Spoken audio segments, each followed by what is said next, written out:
ഇന്നത്തെ റെസിപ്പി അല്ലെങ്കിൽ ഇഡ്ഡലി ഉണ്ടാക്കാൻ വേണ്ടിയിട്ട്. അപ്പോൾ നമുക്കെങ്ങനെ ഉണ്ടാക്കാൻ നോക്കാം. വെള്ളം ഒഴിക്കണം. വെള്ളം ആവാൻ പാടില്ല. അപ്പം ഇങ്ങനെ ഇളം ചൂടുള്ള വെള്ളം ഒഴിച്ചിട്ട് 5 മിനിറ്റ് ഇങ്ങനെ വെക്കണം. കാണുമ്പോൾ അങ്ങനെ പാങ്ങൊന്നുമില്ല, ഉണ്ടാക്കിയിട്ട് തിന്നാൻ നല്ലുണ്ട്. അങ്ങനെ കാണുമ്പോൾ ഇങ്ങനെ ഉണ്ടാകുമ്പോൾ നമ്മൾ വിചാരിക്കുന്നത് ഇപ്പം ഇങ്ങനെയെന്ന്.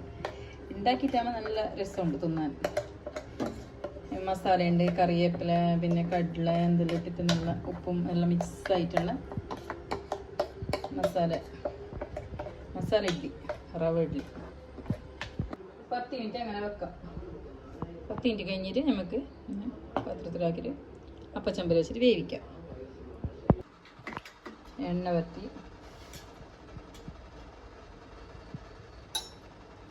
നമുക്ക് 1 സ്പൂൺ ഒഴിച്ചാൽ മതിയാണ്. നമ്മൾ ചാനൽ ആദ്യമായിട്ട് കാണുന്നവരെല്ലാവരും സബ്സ്ക്രൈബ് ചെയ്യണം, സപ്പോർട്ട് ചെയ്യണം, കമൻറ്റ് ഇടണം എല്ലാവർക്കും. അപ്പോൾ ഇതെല്ലാം വെച്ച്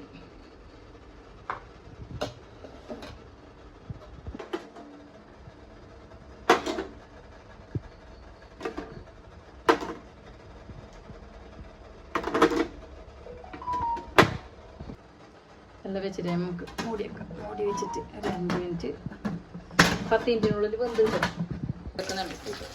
മത്തി കറിയൊക്കെ മാത്രം മത്തി കറിക്ക് വെളുത്തുള്ളി ജാസ്തി ഇടണം, അല്ലെങ്കിൽ കറി പാങ്ങുള്ള. ഉലുവാനിട്ട്, കറിവേപ്പിലയിട്ട്, വെളുത്തുള്ളി ഇട്ട്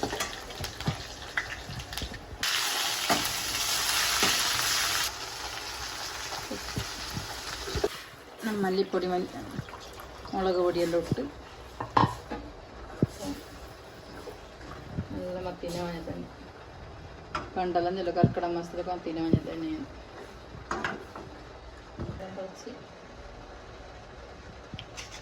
തിളച്ചുകൊണ്ട് വരുന്നുണ്ട് കറി.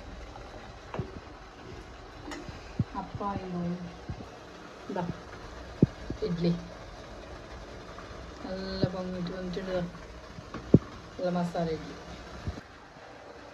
ഇടുന്നുണ്ട്. ഞാൻ മത്തിൻ്റെ മഞ്ഞത്തണ്ണിയും ഇഡ്ഡലിയും കറിയായി അപ്പമായി നമുക്ക് തോന്നാം. ഇഡ്ഡലി മത്തിക്കറിയും ആയി. ഇഡ്ഡലിയും ചട്നി എല്ലാം ഉണ്ട്. ഇഡ്ഡലിയും സാമ്പാറും ഇഡ്ഡലി ചട്നി എല്ലാം മാത്രം. ഈടെ ഇഡ്ഡലി മത്തിക്കറി സ്പെഷ്യൽ. അപ്പം അങ്ങനെ തിന്ന് ഗൈസ്.